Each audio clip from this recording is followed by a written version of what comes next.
much for being here this evening. Before we start, we would like to acknowledge what's happening in the world. I will read a few lines and then we'll do a minute of silence, and then we'll let our poets and musicians start.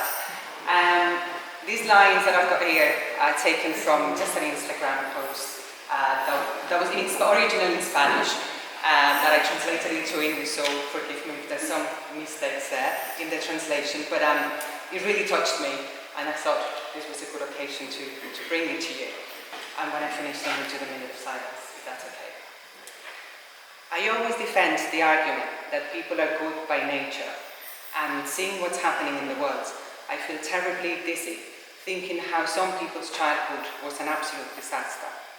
We've all been children, even the mother who, in the name of religion or political ideology, decides to kill someone. What's this person's life been like to get to believe that an idea is more important than life itself? What was that politician's childhood like when, with the power in his hands, he thinks that land, money, or having more power is more important than life itself? What was those people's childhood like for them to think there isn't enough for everyone? How much emptiness must there be in the hearts of those people who think this is about winning or losing, when in reality no one can win if someone loses? Because as much as education is based on competition, as much as tests are given grades, it is not the results that make us better. To those children who died without mercy, abandoned in a piece of land while the world looks, I say sorry, and we will never know what they would have been like as adults. To those adults who don't know how to manage the fears, I wish one day they understand that ghosts will never leave by hurting others. I like a human being. I look at children and feel absolute admiration. May everyone's childhood be full of respect and love, and to those for whom it's too late, may they embrace and heal that child they once were.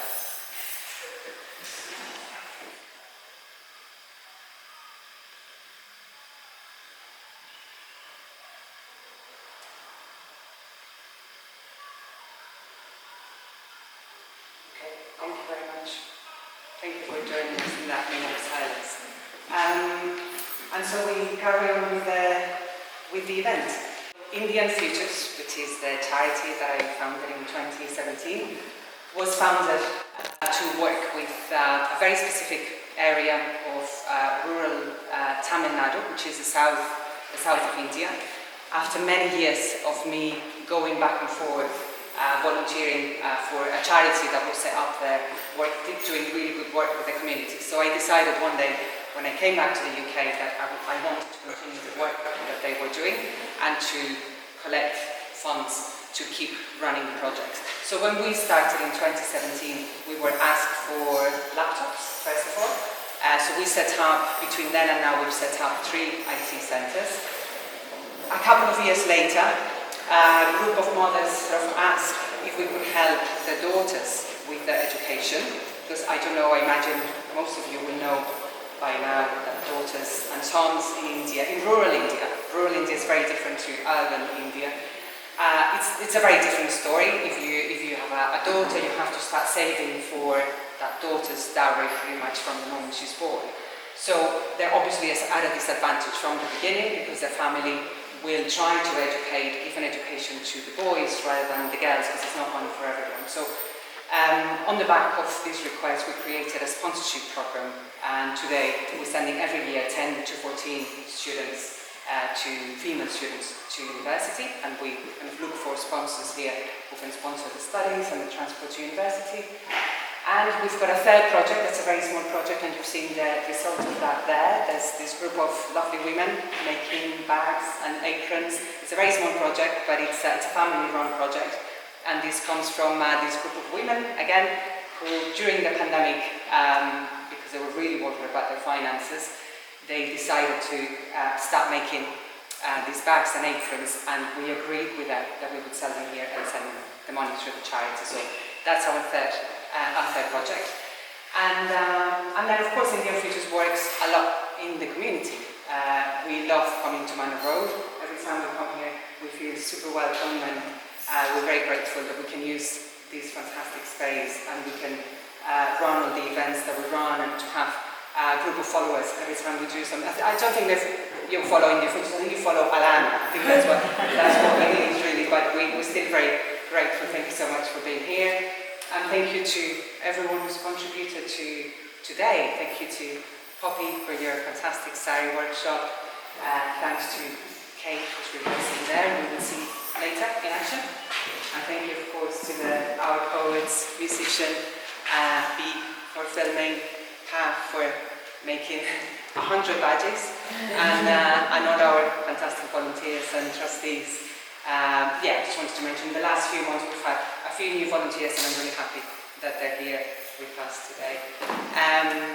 And that's it. If you want to buy anything, or if you want to give us your details to receive our newsletter, we can keep you up to date with what we do.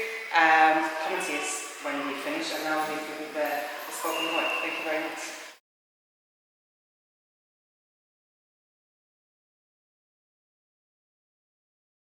I'm going to start, and the first subject is autumn. Autumn is a season of harvest, and the earth gradually settling down to rest. The nights are getting longer and the days shorter. It brings back memories of pumpkins in the field, which will be sold at Halloween to be made into lanterns with scary faces. Also, the flesh can be used to make pumpkin pie or pumpkin soup. Plants are gradually dying, and it's a time when gardeners tidy and plant winter pansies for a bit of colour and bulbs that will welcome the coming spring. The palette of colours changes as the leaves turn from a vibrant green that darkens. The edges of the leaves are crisped by the wind and turn to burnt sienna.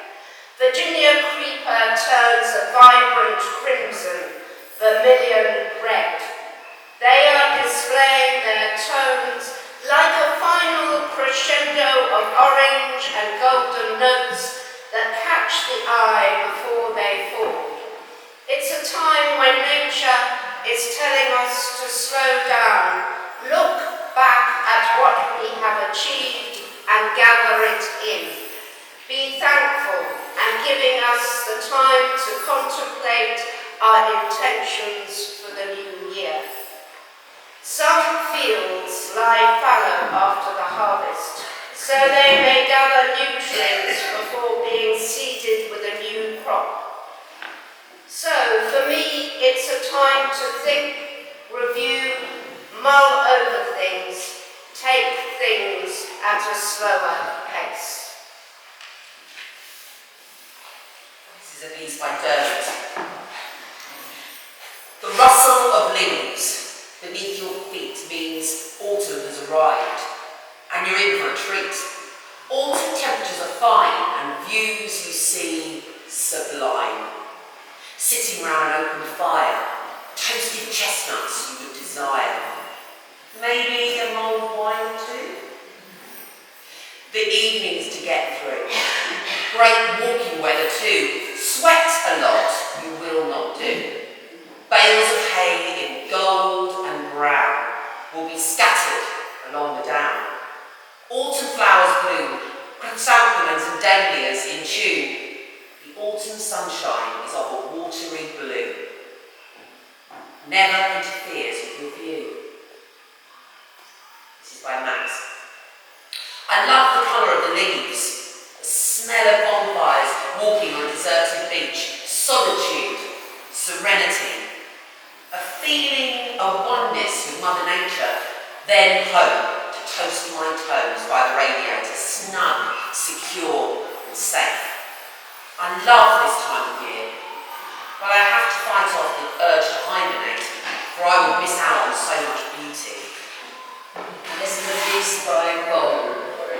And so enters soft-eyed autumn, unseduced autumn, because she has been there and knows a thing or two. The fruits of summer are overripe, and the smell a bit like the woman who was once beautiful and promised much, but has kept all her promises and spoiled everything. So, she dresses in outrageous colours and invents long warm days and flirtatious puffs of perfume-scented nights and whispers promises of next year, forgetting the winter to come. But, remembering the wine, that's what overindulgence really tastes like and dulls the senses. Autumn is like a hangover. It hurts all the time, but reminds us of the ecstasy that it causes. It leads us in winter for us to purge our guilty consciences, but all the time, safely hidden beneath the earth or hidden in nuts and roots, are the embryos of a greater piss-up next year. Autumn is therefore like a guilt-free sinner, proud of overloading the world with all her fecundity, proud of abandoning moderation, ready to shock our prudishness, anxious to seduce or say no at the last minute, happy to disappear if people get bored, but never to die. This is a piece by Maureen. When I lived in America, autumn was beautiful. I remember the golden tones of the large leaves in Central Park in New York. You could kick these as you went along and they would sound crunchy. And this is Gina's piece. Why does my heart lift when I hear the word autumn? I close my eyes and I see the great trees of Glendalough resplendent in garments of red and gold, edged with lacy green glistening in the southern sunshine. Trevor and I wander along the Irish lanes, reaching the great old Celtic settlement spreading around the Great Lake, and as we stand wrapped and still together, a deer and her child stare at us from the woods. Magic. That is what autumn is to me. At last sing the trees, laden with fruit, the bushes offering their berries to all creatures free of charge, their year-long work fulfilled. The magic of true purpose and generosity. Surely this is the way we humans were meant to live our lives, enjoying the song of the trees and all nature. I have planted bulbs for the spring, but I do not protect them. Whether they grow to blossom or provide food for a starving fox in the cold winter, let it be so. I pray that our world will learn the lesson of let it be so. A musician wrote a well-loved song, Mother Mary come to me, singing words of wisdom, let it be. There will be an answer. Let it be. Autumn reminds one that there is a connection in my deepest self with harvesting of trees, berries, the endurance of summer flowers still working to provide life for the future. Unless a seed dies, it cannot yield the fruit to come. So much wisdom for the new generation to harvest.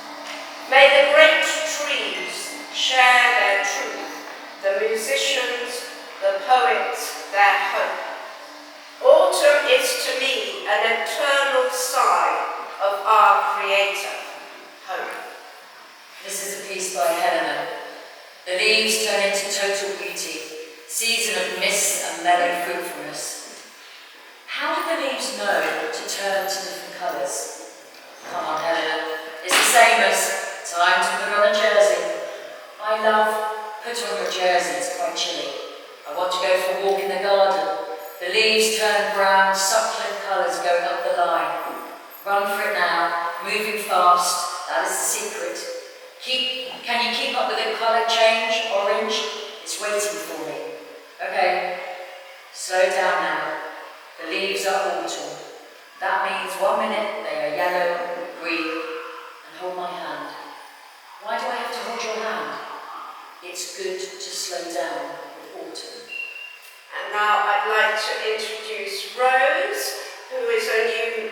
volunteer and very much appreciated, and she's going to read a poem about autumn. And this is Jo, and this is Sally, and I think everybody knows I'm Rana, and this is Anthony, and all the work we've read, apart from Rose's, is from the Dean, where I run a small writing group. So Rose, over to you.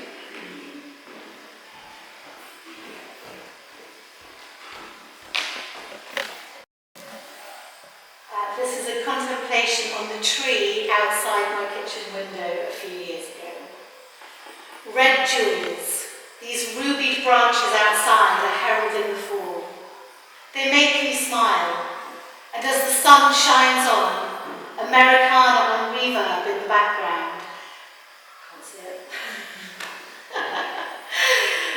Americana on reverb in the background adds rhythm to the redeeming skies. And still, the trees begin to bare themselves as their leaves fall, vulnerable to the ground. Thank you. And now we're going to end this section with Anthony playing some music.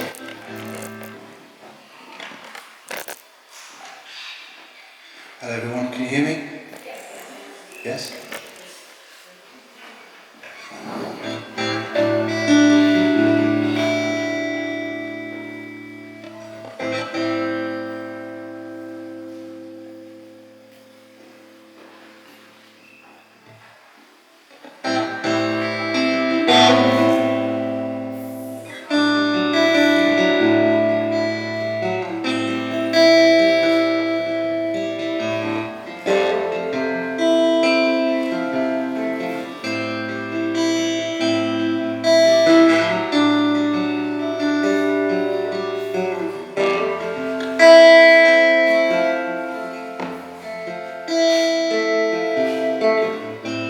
Take a step around, keep on walking.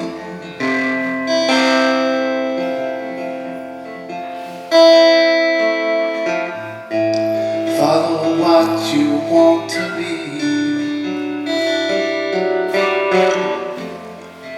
Don't know.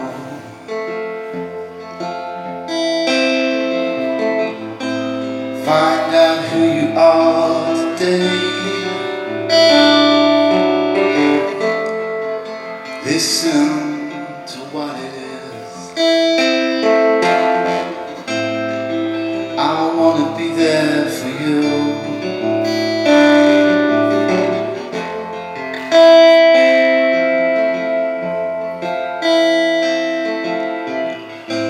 Summertime and loving,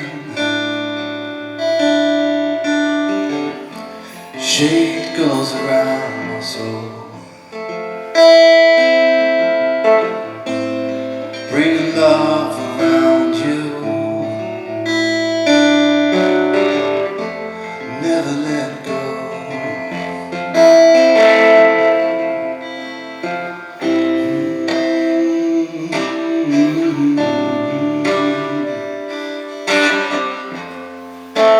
Never let go. Yeah.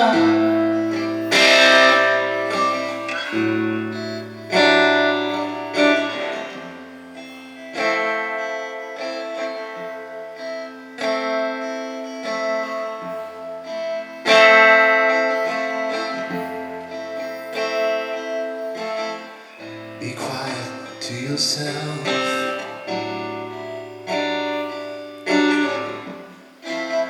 Listen to your heart. Sometimes I wonder if the world don't fall apart.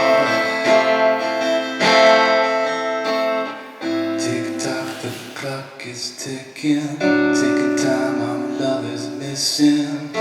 Find out who you are. Loved by what you feel. Taking time to see what's real.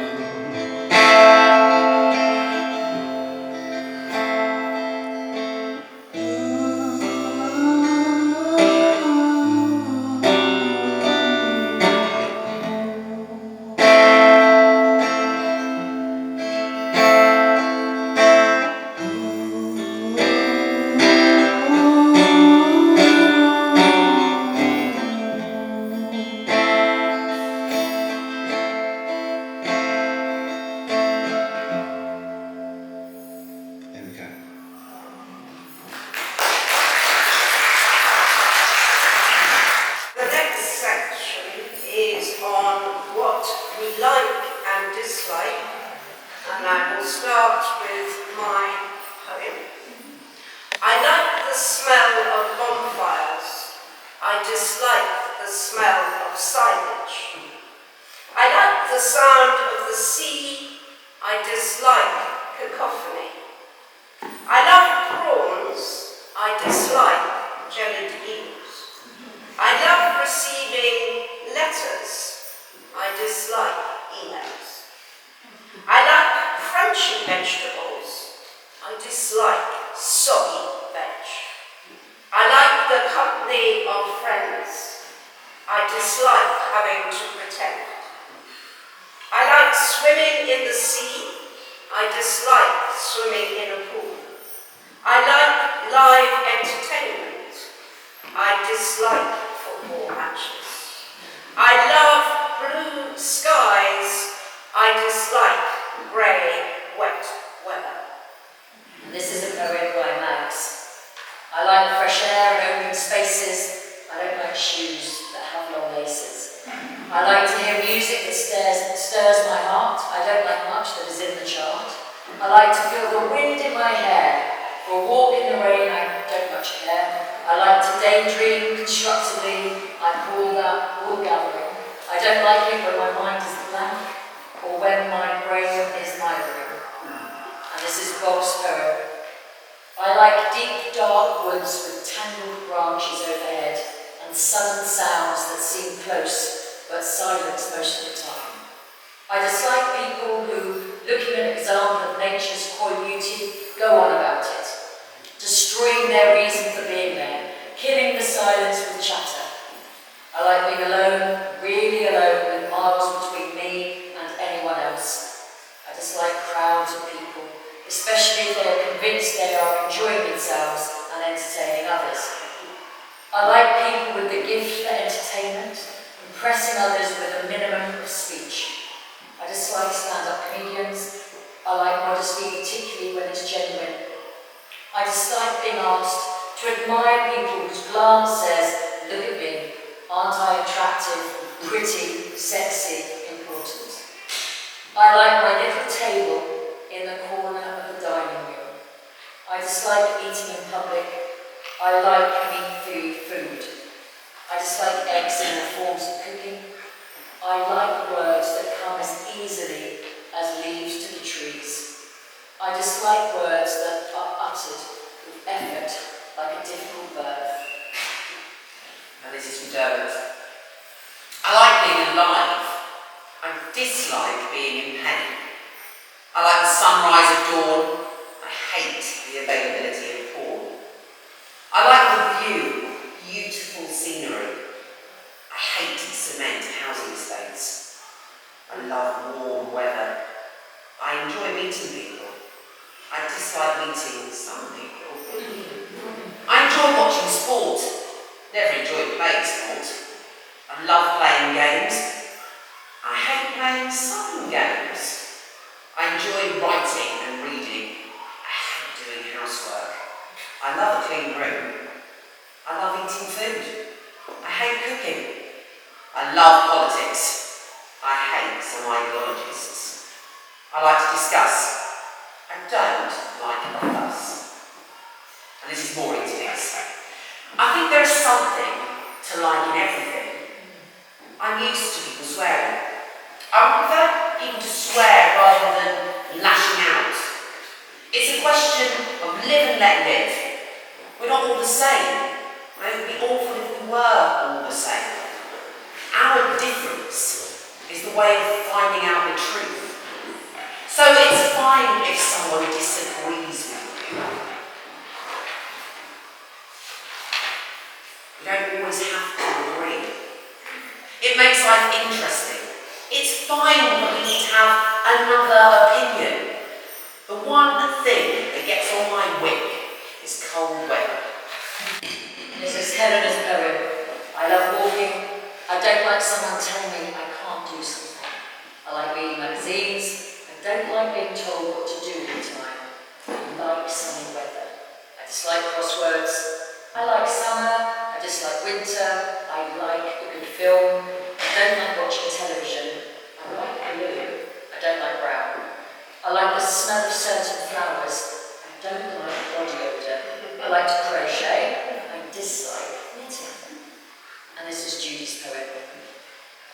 being with people.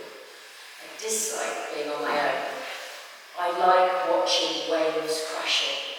I dislike being cold. I like being warm. I like dancing and singing. I dislike loud people who shout. I like a glass of wine or champagne. Dislike cold food that should be hot. I like children's laughter and the sound of them playing. I dislike people who swear a lot. I like acting, theatre and films. I dislike rap music. I like other kinds of music. I like clothes. I dislike supermarkets. I like being busy. I like having my hair washed. The next section is on dreams. This piece is by Amado. Not too old to dream. My cousin had lent me her small daughter for the day. She held my arm more urgently. Look out, Auntie, the traffic is on the wrong side of the road here. Somehow, I couldn't see the whole of New York agreeing with her, but she was doing a good job. Had her mum told her to look after me? We were on a family package deal to New York, flight and accommodation included. My cousin had been selected Saleswoman of the Year at her posh salon in Bond Street, and the holiday was her surprise. My prize was being there with little Sophie, who was taking such tender care of me. Sophie and I had wanted to go in the same direction, just for a morning, while the rest of the family explored elsewhere. It also meant that we, just the two of us, could fulfill a secret ambition. Sophie had been very excited when she knew she was going to New York. For some reason, Fifth Avenue had stuck in her mind as an exotic place to visit. She had told her friends to watch out for the selfies, as she was going to make them all jealous. Successfully negotiating the walk, don't walk when crossing the road, we made our way to the magic destination. There it was, Fifth Avenue. This was great for Sophie, who bounced around, putting her face in front of all the street directions, wildly waving and squeezing my face into the corner of the photos. I put my best party expression on, but managed to look more like a mushroom past its sell-by date. What I really wanted was the corner of Fifth Avenue and 57th Street. Why were American addresses so boring? Yes, here it was. Now I was the child and not the auntie. Tiffany's. It was real.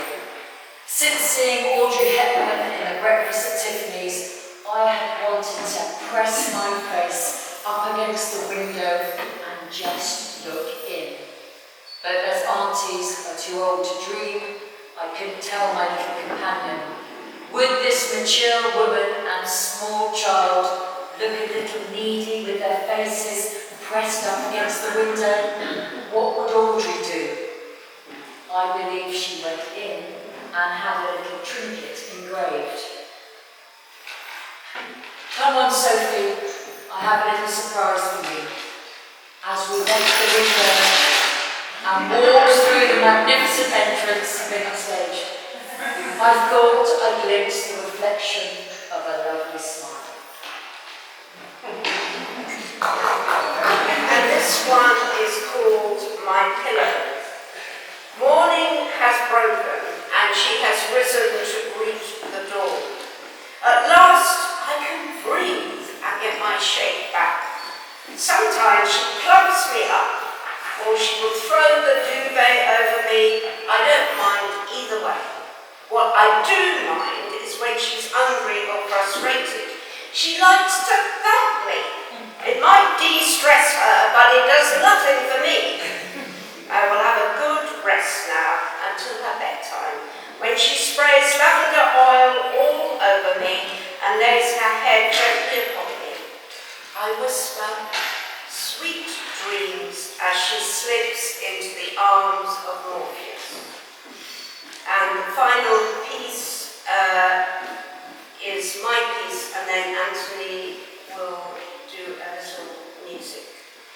When I go to bed, my head is full of what I should do or not do. It's so busy, it won't stop turning and twirling around possible options. down a list of things that must be done and try and sleep once more. I tighten every muscle in my body and let go. I do this 10 times. I concentrate on my breath, making the exhalation longer than the inhalation. Then those thoughts begin to buzz again. I cuddle my pillow and try and soothe myself, going back to the breath. I begin to see colours before my closed eyes and eventually drift off into a dream-like state.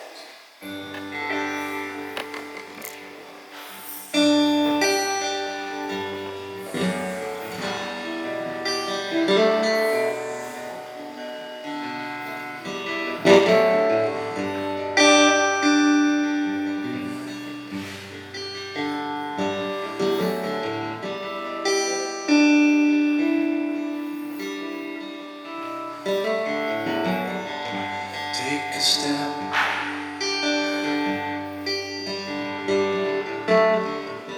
into the unknown.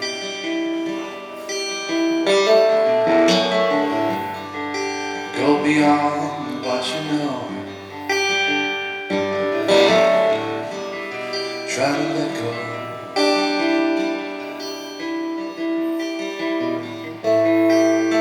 The mind goes on. Let yourself go.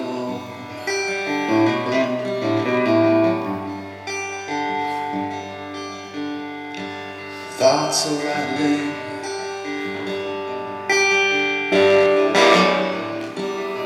Mind is chattering.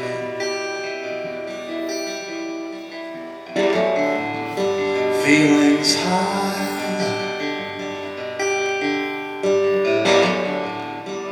Sometimes low.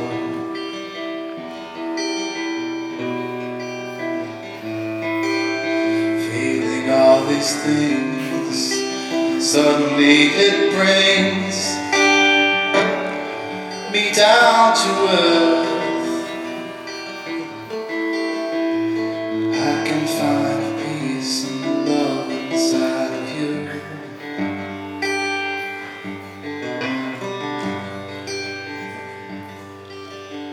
Every day seems like a battle.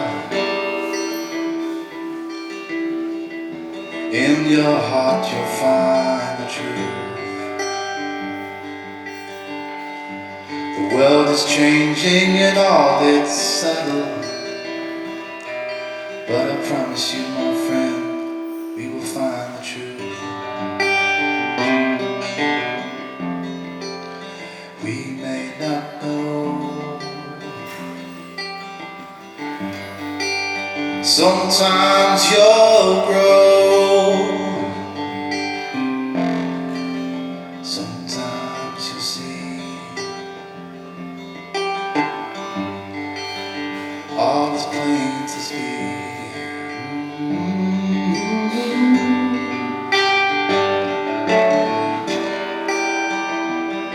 Just say the song and I'm found again.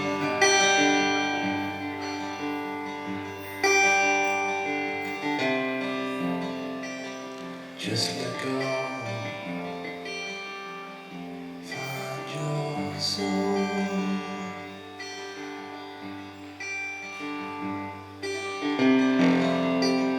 Just let go. Find your soul.